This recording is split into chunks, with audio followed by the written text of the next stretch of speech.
Dober dan in lepo pozdravljeni. Smo v tretjem, zadnjem delu trilogije predavanja s skupnim naslovom Iz avtomobilske odvisnosti v brezogljično mobilnost. Ponovno vas še posebej lepo vabim, da pripravite vprašanja, komentarje, kritike in morebitne pohvale ter jih pišete v komentar tega LinkedIn novičnika ali v klepet video kanala. Na čisto vsa bom odgovoril takoj po objavi predavanja. Kot zdaj že vemo, agenda tega predavanja v 3 delih obsega 3 nivoje. Osebni nivo, institucionalni nivo in nivo, ki ga bomo danes predelali, ekonomski nivo. Tretji del trilogije tega predavanja ima naslov Preseganje začaranega kroga ogljične ekonomije za ekonomijo vsakdana. Celotno predavanje sem pripravil v okviru Mobilitatis Omni, Evropskega združenja za teritorialno sodelovanje v oblikovanju, v katerem radi rečemo, da ponovno povezujemo vzhod z zahodom, kot tudi obratno. Moje ime je Marko Savič, sem pro bono direktor združenja in hkrati zagovornik mobilnosti vseh. Drugi del trilogije smo končali na zadnji točki železniške infrastrukture, kjer smo začeli s predstavitvijo načrta nadgradnje proge Gornja Radgona-Ljutomer.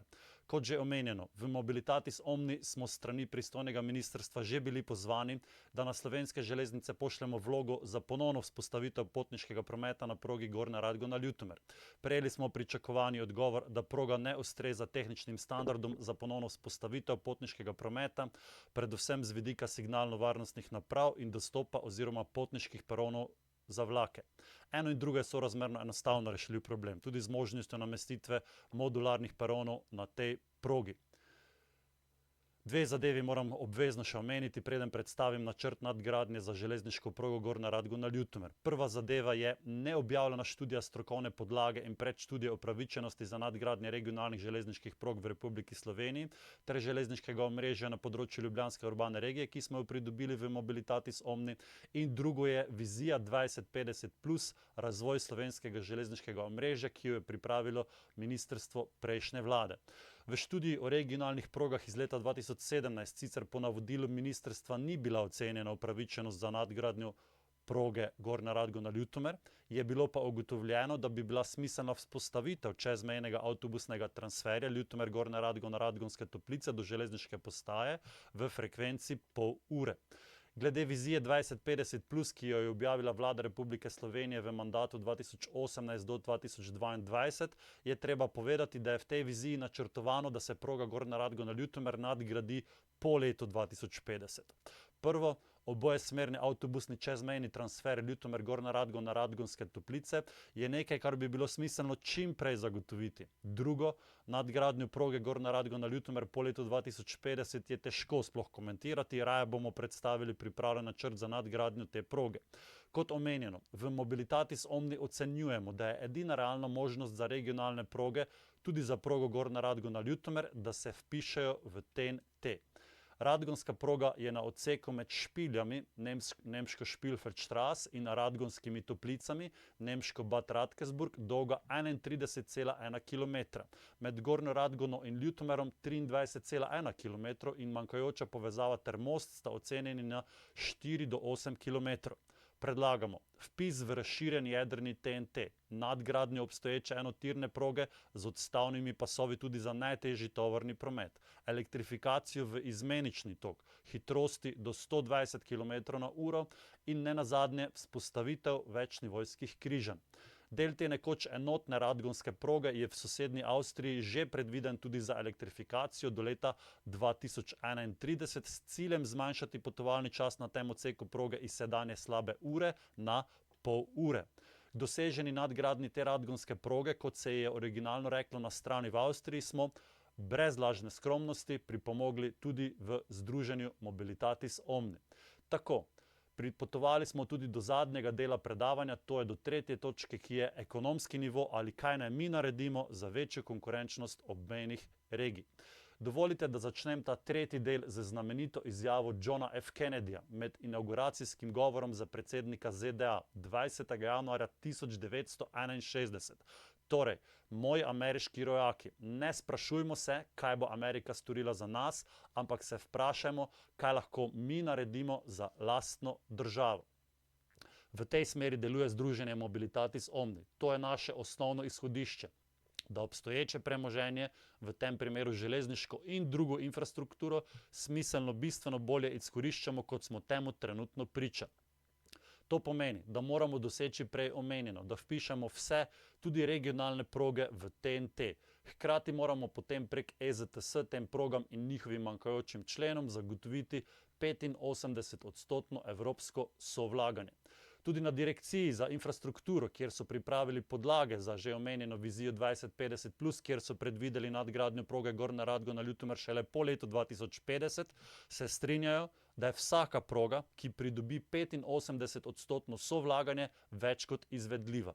Poglejmo si pobliže, kaj je pravzaprav ekonomski način prevoza na delo, kaj bi bile resnično ekonomske poslovne poti in kaj ekonomske poti v prostem času. V splošnem imamo v Sloveniji težavo, ker spodbujamo in nagrajujemo osebni avtomobilski način prevoza na delo. V 21. stoletju je to popolnoma nesprejemljivo, tudi če vzamemo klasične ekonomske izračune, ki upoštevajo zgolj negativne eksternalije oziroma zunanje vplive, to pomeni, da subvencioniramo lastno škodo. Še posebej, če ne upoštevamo pozitivnih učinkov na zdravje tako uporabe javnega prevoza, kot še posebej že prej omenjenega kolesarjenja. Poslovne poti. Ponovno, v Sloveniji se za poslovne poti uporabljajo osebna službena vozila. Zagotovo bi bilo bolj ekonomsko, če vse minimalno upoštevamo škodljive zunanje vplive osebnega avtomobilskega prevoza. Zato je smiselno, da vsaka srednja in večja gospodarska družba vsaj načrtuje vzpostaviti sistem souporabe vozil. Družbe, ki bodo to vzpostavile, si bodo tako zagotovile konkurenčno gospodarsko prednost in večjo odpornost na zunanje vplive. In potem imamo še prosti čas, kjer je popolna odvisnost osebnega avtomobilskega prevoza še posebej očitna. V Sloveniji imamo namreč v nekaterih delih čez vikende manj povezav, kot smo jih imeli v 19. stoletju za časa Avstro-Ogrske. Ponekod železniških povezav med vikendom sploh ni, kot naprimer na koroški progi med Plibergom in Mariborom. Mimogrede, originalno je koroška proga povezovala Celovec in Maribor.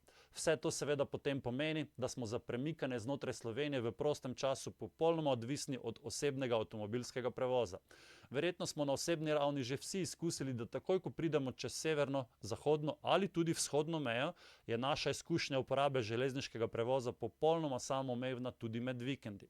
Za boljšo povezanost tako za prevoz na delo, kot službene poti, kot poti za prosti čas, smo v Mobilitatis Omni pripravili vizijo razvoja potniških povezav na obstoječi železniški infrastrukturi. Poskušali smo ugotoviti, ali bi se dalo preseči problem, kjer imamo po eni strani situacijo, da se dnevno vsak delovni dan v Ljubljano pripelje 120 do 130 tisoč avtomobilov, a da po drugi strani potnik ne more zjutraj normalno v Mursko Soboto, kaj šele v Gornjo Radgono. Zato smo na podlagi ideje, ki je v veljavi za podzemne železnice v vsakem večjem mestu, namreč, da vlaki ne vozijo v središče mesta in nazaj, temveč iz obrobja mesta na drugo stran obrobja, oblikovali 15 potniških linij iz vseh obmejnih regij. Ugotovili smo, da je možno s temi 15 linijami frekvenčno pokriti čisto vse regije v Sloveniji. Linije smo označili s številkami od 1 do 16, številki 13 smo se iz vraževerja izognili. Uporabili smo barvno kodiranje londonske podzemne železnice. Na regijo Pomurje, ki je ta predavateljska trilogija še posebej, a ne izključno namenjena, je neposredno vezanih 6 magičnih linij.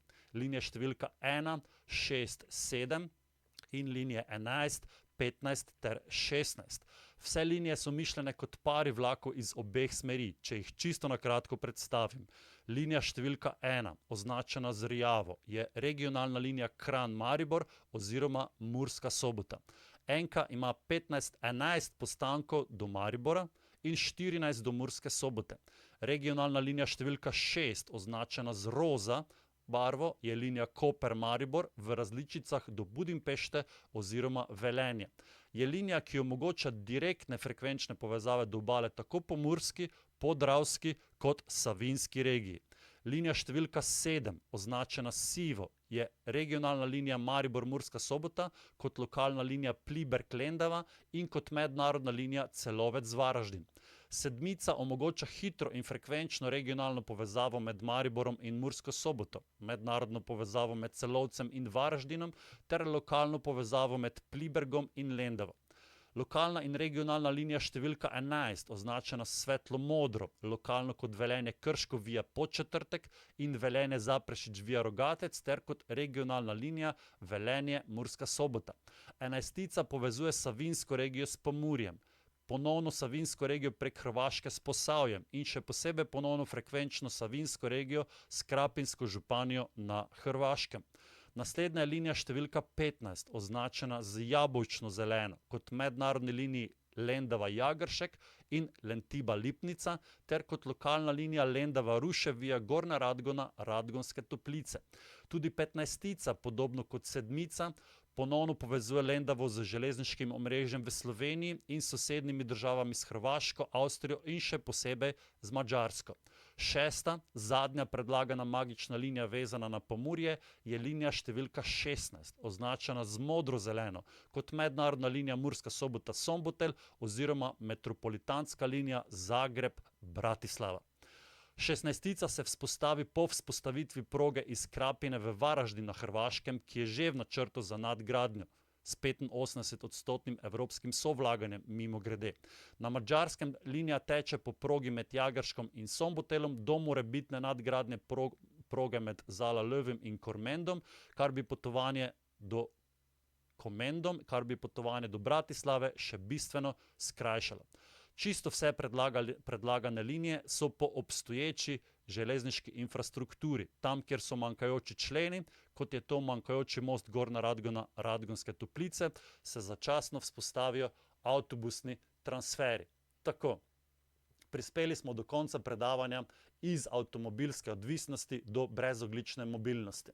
Mirno me okličete za Don Kihota, kot me je bivši predsednik uprave družbe Arkont Branko Kurbus, družbe, ki je hkrati prvi ustanovitelj združenja Mobilitatis Omni.